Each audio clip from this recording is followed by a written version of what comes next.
Sedikit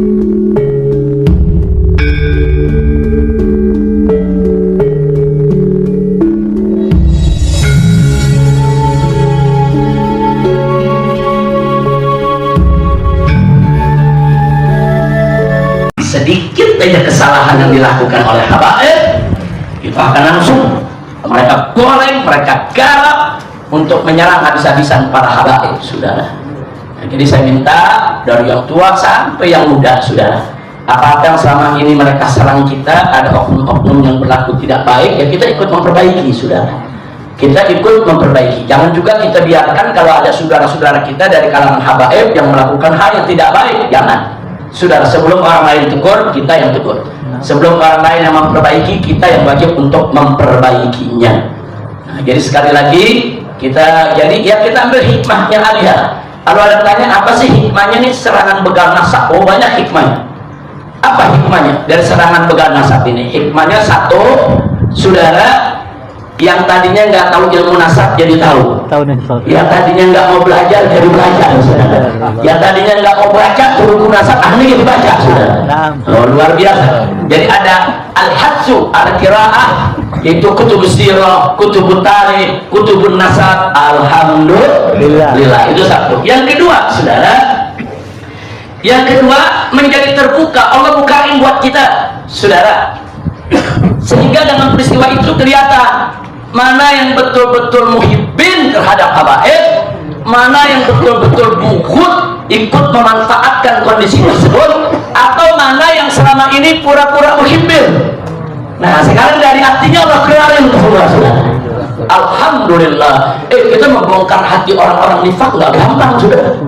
Nggak gampang. Ngebongkar gitu hati kita, mau tahu ini mahabbah apa enggak, ini bughud, nggak gampang, saudara. Tapi dalam peristiwa ini terbuka, saudara, mana yang muhibbin, mana yang mughidin, bahkan mana yang ragu-ragu dengan mahabbahnya, semua terbuka. Alhamdulillah. Dan yang ketiga, saudara, para habaib jadi lebih hati-hati lagi. Mereka oknum-oknum yang selama ini berbuat tidak baik, jadi ada cambuk, ada teguran. Jangan coba-coba kalian ulangi itu perbuatan. Ayo sama-sama kita perbaiki diri. Itu kan hikmah, ya Allah. Alhamdulillah. Oh, banyak hikmahnya, ya Allah. Kalau kita mau lihat, hikmahnya banyak. Ada lagi satu hikmah, saudara, apa? Kita jadi ingat Imam Ubaidillah. Selama ini kalau kita tahlil, kita apa tadi, Imam Ubaidillah jarang disebut, saudara. Yang disebut Ahmad bin Isa Al-Muhajir, yang disebut Waqi Mugaddam, saudara. Nah, ini jangan-jangan kita lagi dijewer, saudara. Sama karamahnya Imam Ubaidillah. Kemana namanya Imam Ubaidillah ini, saudara? Jarang disebut, jarang dikirimin. Nah, kalau sekarang di mana-mana kita ngelihat, alhamdulillah, saudara, harus sebut itu nama, saudara, untuk isbat bahwa ar-rajul bukan fiktif, betul-betul rajul sabit maujud ada, saudara, insya Allah. Dan begitu juga yang ziarah ke Tarim juga jarang-jarang tuh yang ziarah ke Imam Ubaidillah. Kemana-mana dia ziarah Imam Ubaidillah ditinggal. Nah, ini jadi teguran buat kita semua. Nah, jangan dilupakan Imam Ubaidillah, saudara. Dan jangan ragu-ragu juga kalau besok ada punya anak namain Abdullah atau Ubaidillah untuk anak keturunan kita. Saya kemarin ini selama setahun banyak orang nih jamaah kita nih, saudara, murid-murid kita di pengajian minta nama, Habib kasih nama, kalau anak laki langsung kita kasih nama Ubaidillah. Jadi jangan kaget kalau besok yang nama Ubaidillah banyak, ya. Alhamdulillah. Dan itu termasuk bagian daripada bentuk perlawanan secara sosial ke masyarakat. Sebarin itu nama, itu bukan nama fiktif, nama orang mulia. Nah, itu yang kita mau sampaikan. Jadi sekali lagi, yuk jadikan fitnah tersebut dan fitnah begal nasab ini sebagai pelajaran buat kita.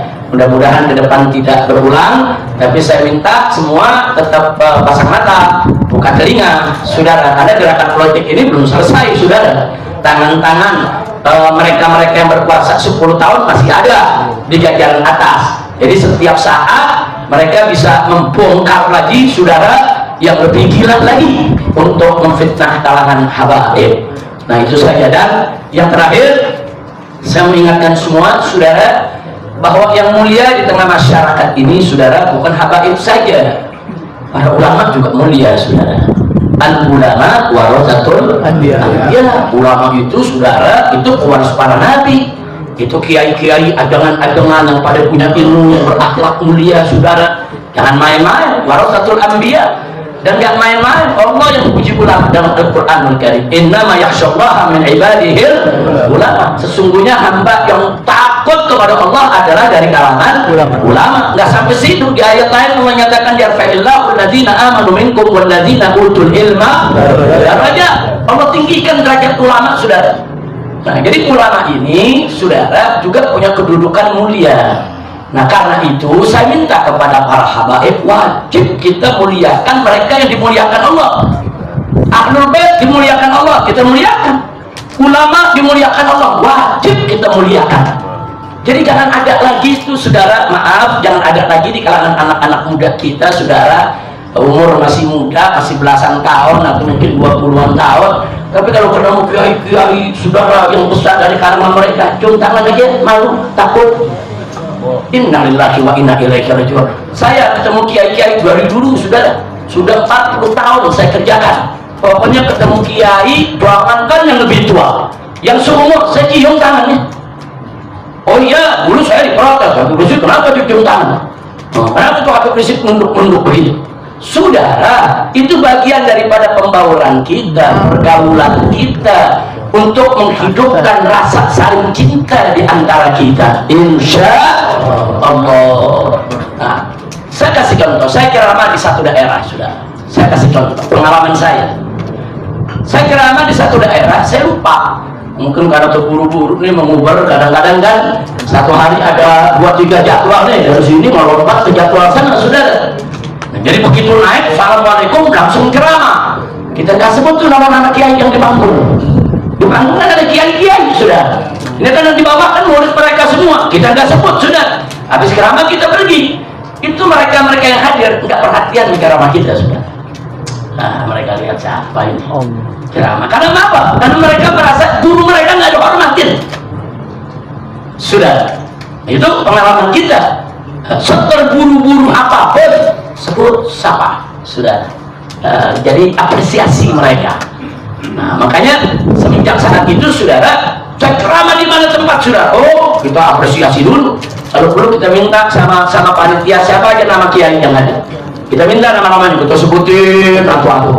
Itu begitu disebutin, saudara, itu kiai senang, duduk perhatiin ceramah kita sampai akhir. Itu murid yang dibawa, Farhan, gurunya dihormatin, saudara. Dia perhatiin semua ceramah kita, jangankan setengah hujan dan nggak ada, sudah. Nah, artinya ini kan ilmu komunikasi massa. Tolong jangan lupa penghargaan seperti itu, saudara, insya Allah, saudara. Jadi habaib ini udah dimuliakan Allah, udah nggak usah dipamerin lagi. Udah muliain kita, asal kita mau bertakwa kepada Allah. Kalau kita mau bertakwa kepada Allah, memuliakan kita, nggak perlu dipamerin, saudara.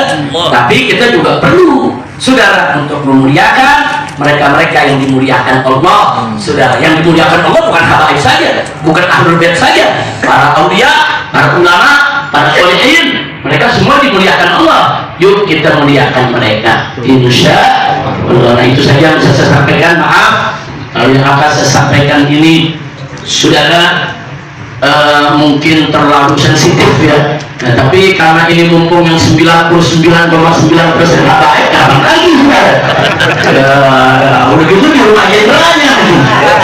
Ya bukan, ini kesempatan. Ini namanya kesempatan. Tolong jangan tersinggung, jangan, saudara. Saya tidak ada maksud menyinggung si A atau menyinggung si B, demi Allah. Saya tidak ada maksud untuk menyinggung siapapun, saudara. Bahkan saya mau ikut menasehati diri saya sendiri. Kita introspeksi, apa nih? Kenapa begini? Apa yang bisa kita ubah supaya hubungan antara ulama dengan habaib tetap baik dan bisa semakin baik, insya Allah. Nah, itu yang saya sampaikan, saudara. Baiklah, akhirnya sebagai penutup, tentu kita tahu ada satu buku yang diterbitkan oleh saya punya menantu Habib Hanif dan kawan-kawan. Habib Hanif tidak sendiri, yaitu tentang keabsahan nasihat. Dan saya dengan Bahyai Roma ini adalah sedang berjuang untuk bangsa, sedang berjuang untuk kalian, sedang berjuang untuk rakyat. Tidak ada yang memberi dana, tidak ada yang memberi modal, tidak ada yang memberikan gaji. In ajriya illa 'ala Allahi rabbil alamin. Insya Allah balasan kami akan kami terima di akhirat saja. Perjuangan PWI Laskar Sabilillah ini bukan perjuangan yang mendapatkan uang, tapi justru mengeluarkan uang. Bukan mendapatkan dana, tapi justru mengorbankan dana. Kalau kalian tahu bahwa anak-anak dan anggota rakyat PWI Laskar Sabilillah ketika mengadakan acara itu patungan 1.000, 2.000, 1 juta, 2 juta. Sebab apa? Perjuangan ini harus dilanjutkan sampai ke anak cucu kita. Kalau seumpama tidak dilanjutkan oleh anak cucu kita dan kita sebagai orang tuanya diam, saya khawatir Indonesia akan terjadi seperti Palestina. Kenapa saudara-saudara sekalian? Kenapa Yai Roma Irama ini sepuh, beliau usianya sudah 79 tahun, tapi beliau mau bergerak kemana-mana bersama dengan saya yang masih muda, bersama para ulama, para kiai yang muda. Beliau tampil di depan, bahkan kadang-kadang beliau mengingatkan saya, Gus seperti ini, Gus seperti ini. Seperti halnya beliau itu lebih semangat daripada kita. Kenapa? Karena beliau peduli kepada bangsa, karena beliau peduli kepada negara, karena beliau peduli kepada agama, karena beliau peduli terhadap Rasulullah sallallahu. Karena beliau semua beliau peduli kepada kalian sebagai warga Indonesia, rakyat Indonesia. Kita tidak mau rakyat Indonesia diperbudak oleh orang. Kita tidak mau rakyat kita menjadi jongosnya orang lain. Hanya dibohongi dengan satu dusta-kedustaan, sejarah-sejarah dipalsukan, makam-makam dibuat palsu, pada akhirnya akan merusak sejarah bangsa Indonesia ini. Di masa yang akan datang, anak cucu kita nanti tidak akan kenal sejarah. Ketika sejarahnya sudah diganti dengan sejarah baru yang dibuat oleh kalangan Ba'alwi, maka nanti mereka di masa yang akan datang akan menjadi pemilik negara ini, dan kita akan seperti Palestina terusir dari bangsanya sendiri. Saudara-saudara sekalian, kita bergerak bukan karena benci. Kita bergerak bukan karena benci. Kalau ada yang mengatakan Gus Abbas benci kepada Ba'alwi, tidak.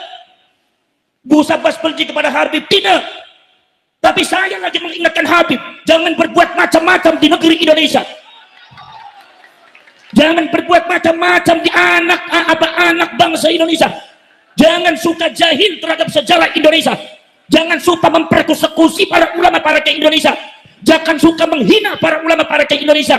Jangan suka menghina, menginjak harga diri bangsa Indonesia. Ini adalah bangsa kami, negara kami. Anda itu pendatang, maka Anda harus menghormati kami. Betul lah betul. Betul lah betul. Saudara, kenapa sebabnya? Sudah berpuluh-puluh tahun bangsa Indonesia diam. Bangsa Indonesia diam, kalian bangsa Indonesia diam. Karena kalian bangsa Indonesia itu bangsa yang santun, berbudi luhur, berakhlakul karimah, diajarkan oleh para ulama, para kiai di kampung-kampung itu. Makanya diam bukan berarti ridho, diam bukan berarti rela untuk dimiliki bangsanya oleh mereka, tidak. Tapi karena kita menanamkan akhlakul karimah, karena kita mendahulukan adab di dalam menghadapi sesuatu, bukan mendahulukan celurit dan perang. Saudara, dari dulu sudah beberapa ulama-ulama kiai kita diperkosa oleh mereka. Di Tegal, saudara-saudara sekalian, ada beberapa kiai dimintai uang oleh kalangan oknum-oknum Ba'alwi. Sampai kiainya ketika ada haul datang, itu kiainya pada ngumpet semua. Sebab kalau seumpama tidak kasih, mereka melaknat kiai, mereka menuduh kiai, mereka mengutuk kiai, di setan-setan kiainya. Cukup. Rakyat Indonesia sudah bersabar, betul? Rakyat Indonesia sudah terlalu lama diam, betul? Sekarang sudah sejarah mereka terungkap, nasab mereka terungkap secara ilmiah, bahkan secara teknologi tes DNA mereka ternyata terungkap. Ternyata mereka bukan cucunya Rasulullah, tapi dari kalangan Yahudi Askenazi. Saudara, mengungkap tentang masalah nasab Ba'alwi bukan sembarangan. Kiai Imaduddin Al-Bantani dengan saya membaca kitab dengan Gus Aziz Jazuli, Kiai Nur Ikhya, dan para ulama-ulama Nahdlatul Ulama muda, ratusan judul kitab yang dikarang oleh ulama-ulama seluruh dunia, termasuk yang dikarang oleh ulama Yamannya sendiri, bahkan ulama dari Hadramautnya sendiri, yang mengatakan bahwa kaum Ba'alwi sejak ada di Yaman bikin rusuh, memprovokasi masyarakat, kemudian menguasai masyarakat, menghina para ulama, para kiai, akhirnya memecah belah masyarakat Yaman. Akhirnya Yaman terpecah menjadi dua, Yaman Utara, Yaman Selatan. Yaman Utara dipegang oleh kalangan orang-orang Arab Yaman seperti bangsa Al-Qatiri, Ad-Damimi, bangsa Lama bin Arfan bin Su'aib.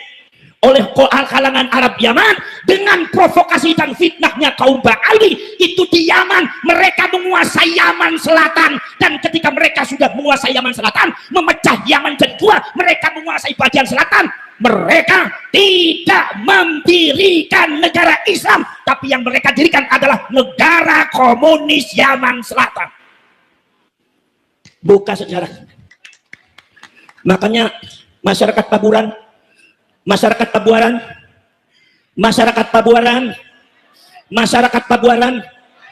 buka hati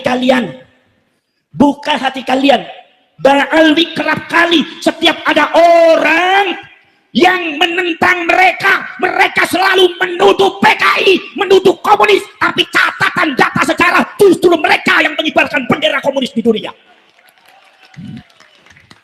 Mau saya buka ada tulisannya seorang ulama besar, di antaranya Dr. Salahuddin Al-Bakri, namanya Tarikhul Hadrami Asyasi, sejarah perpolitikan Hadramaut, mengatakan bahwa kaum Ba'alwi ketika menguasai Yaman Selatan, mereka mendirikan negara komunis Yaman Selatan, bukan negara Islam. Saya tanya, katanya ente ngaku cucunya Rasulullah, kenapa yang didirikan komunis? Katanya ente demi membela negara, kenapa ente mendirikan komunis? Kalau seumpama Anda katanya membela Islam, mengumpulkan orang berjuta-juta orang, ada di Monas, ada di Jakarta, tapi sejarah mengatakan leluhur ente mendirikan komunis. Catatan sejarah yang tidak bisa hilang, saudara. Betul ya betul? Betul ya betul? Mau saya buka? Biar sekalian cerdas ya.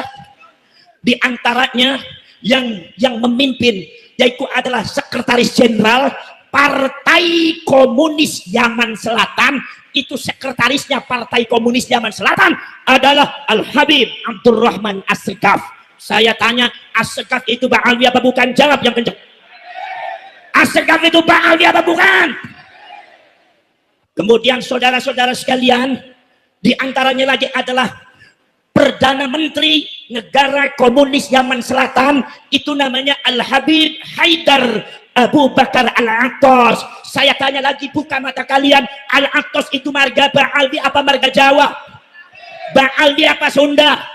Jadi kalau mereka Ba'alwi menyebut orang Pabuaran itu komunis, tidak mau ikut sama Habib. Buka sejak. Siapa yang komunis? Siapa yang komunis? Cie-cie. Leres. Makanya sekarang yang jadi muhibbin terbuka hatinya, harus dibuka, bukan karena benci. Ini fakta sejarah yang tidak mungkin bisa kita bantah. Mau dibuka lagi? Buka lagi. Wakil presiden ini bukan karena benci ya, tapi ini sejarah ya. Wakil Presiden Negara Komunis Yaman Selatan adalah Al-Habib Abdurrahman Al-Jufri. Saya tanya lagi, Al-Jufri itu marga Pabuaran apa marga Ba'alwi? Jawab yang keras. Ba'alwi apa Pabuaran? Ba'alwi apa Sun? Ba'alwi apa Ciawi Gebang? Ba'alwi apa Ciawi? Ba'alwi apa Pasundan? Ada di Pabuarannya marganya Al-Jufri, orang Sunda. Ayah. Lalu sudah. Jadi kalau sumpah ada orang yang berani mengkritik Ba'alwi, mengatakan eta komunis, kita jawab ye. Kita jawab cie. Kita jawab. Yang komunis siapa? Sejarahnya siapa? Itu berarti PKI menuduh siapa yang PK? Saudara, pada waktu belum ada PWI Laskar Sabilillah, Banser sudah kenyang di PKI oleh kaum habaib dan Ba'alwi. Tapi karena dan Banser Nahdlatul Ulama garda terbental membela para ulama dan NKRI, mereka banyak terdiam sampai dipersekusi, sampai ada yang mau membunuh. Sampai kemarin itu ada Banser itu dipersekusi, disiksa oleh oknum Ba'alwi dan muhibbinnya. Sekarang alhamdulillah dia sudah diproses di kepolisian. Mudah-mudahan keadilan ini bisa tegak di bumi pertiwi dalam rangka membela rakyat Indonesia, bangsa Indonesia. Allahumma, Allahumma, Allahumma. Saudara-saudara sekalian, Banser di PKI, hati saya menangis, hati saya berontak. Banser di PKI. Kiai Said Akil di Yahudi. Kiai Said Akil katanya agen Yahudi. Siapa yang Yahudi? Siapa yang Yahudi? Tes DNA. Kalau Mbak Yai Said Akil dari Sunan Gunung Jati, J1 itu dari Rasulullah, J1 dari Nabi Ibrahim. Kalau orang yang menuduh Mbak Yai Said Akil Yahudi, ternyata mereka genetikanya D, justru mereka genetikanya Yahudi Askenasi. Ayo biar bareng-bareng bilang ye. Betul lah betul. Betul lah betul. Kembali kagak? Kembali kagak? Fitnah kagak? Memutarbalikkan fakta kagak? Orang Pabuarnya sudah ngerti apa tidak? Masyarakat Cirebon sudah cerdas apa belum? Jangan mudah dibohongi saudara-saudara. Betul lah betul. Masya Allah. Sudahlah seperti itu. Ada satu faham bahwasannya katanya orang bodohnya Ba'alwi satu itu lebih mulia daripada 70 ulama. Ini mazhabnya siapa? Mazhabnya Yahud. Mazhab Islam ada apa tidak kayak gitu? Ayande di Islam yang menunjukkan bahwa orang bodoh lebih hebat daripada 70 kiai ulama. Ayande upami mazhab Islam teh naon? Mazhab Islamnya eta inna akrabakum indallahi atqakum, yang paling takwa cek Gusti Allah nya eta jalma anu paling bertak. Eta syariat eta ajarannya Rasul. Dia mengaku-ngaku cucunya Rasulullah, padahal nasnya itu adalah baret merah pakaian hitam. Ini adalah PWI Laskar Sabillah, segera dibentuk di Pabuan. Siap saudara. Sampai Mbak Yai Ma'ruf Amin, tahu Mbak Yai Ma'ruf Amin? Siapa Mbak Yai Ma'ruf Amin? Wakil presiden, kemudian dia termasuk Rois Amnah Gotul. Sampean orang NU apa bukan? Siapa yang ngacung NU? Siapa yang ngacung NU? Ternyata PWI Laskar Sabillah semuanya warga N, yang mencintai N, yang mencintai ulama N, yang menghormati ulama N. Datanglah Pak Ba'alwi, pengen lebih hebat daripada ulama Kiai Pabuaran, pengen lebih hebat. Mereka nggak pernah ngajar, tidak pernah mendirikan madrasah, tidak pernah disumber susah-pusah, Al-Iqra, mengajari dengan teliti orang-orang di Pabuaran. Dari kampung ke kampung mereka tidak pernah. Tiba-tiba mereka datang mengklaim masjid, menguasai masyarakat. Katanya Pabuaran, atau katanya Cirebon, atau katanya Pekalongan. Malang ini adalah daerah kami, bukan daerah kalian semua. Sejak kapan enteng lamun? Betul lah betul? Betul lah betul? Ngalamun apa gedabros? Gedabros lamun? Masya Allah, masa dusta yang mereka tebarkan sangat luar biasa. Mbak Yai Ma'ruf Amin orang ulama besar. Sampean menghormati Mbak Yai Ma'ruf Amin tidak?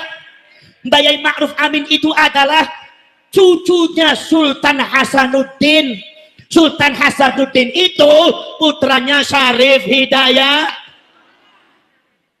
Beliau itu cucunya Sultan Hasanuddin dari Kiai Nawawi Banten. Dari Kiai Nawawi Banten juga cucunya. Dan masih juga kaitan saudara dengan Mbah Yai Roma Irama. Ini satu saudara sama dengan saya. Cuma beda dakwah. Kalau saya dakwahnya ngaji, kalau beliau dakwahnya musik. Kiai Ma'ruf Amin alim apa tidak? Alim apa tidak?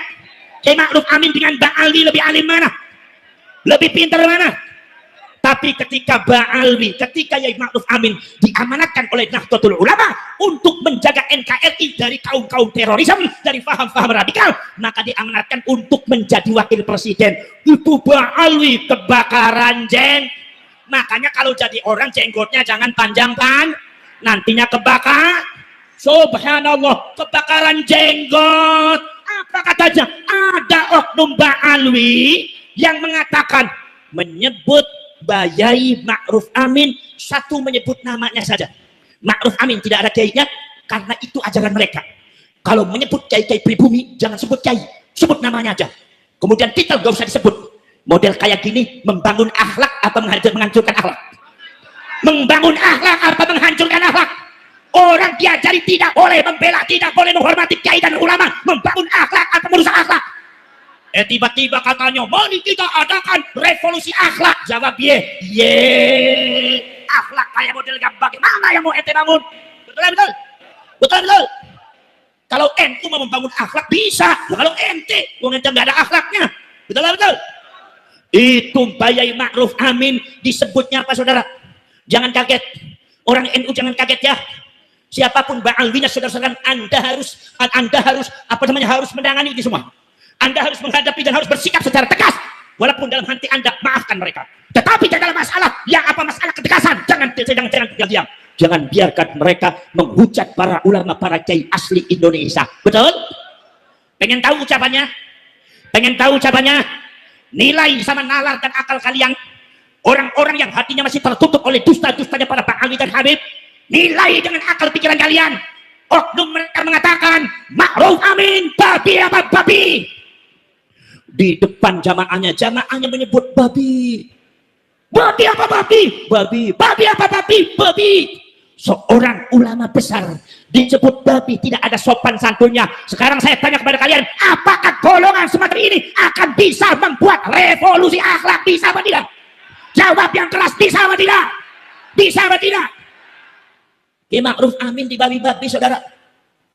Gus Dur di buta mata buta hati. Sudah keterlaluan. Hasyim Asy'ari Syekhul Akbar wa Imamun Nahdliyin, disebutnya cuma Hasyim Asy'ari. Hasyim Asy'ari itu bukan orang pinter, orang bodoh. Dan Hasyim Asy'ari itu tidak ada jasanya dalam kemerdekaan Indonesia. Ini orang kalau bicara depan saya tak kaplok sama saya, Pak.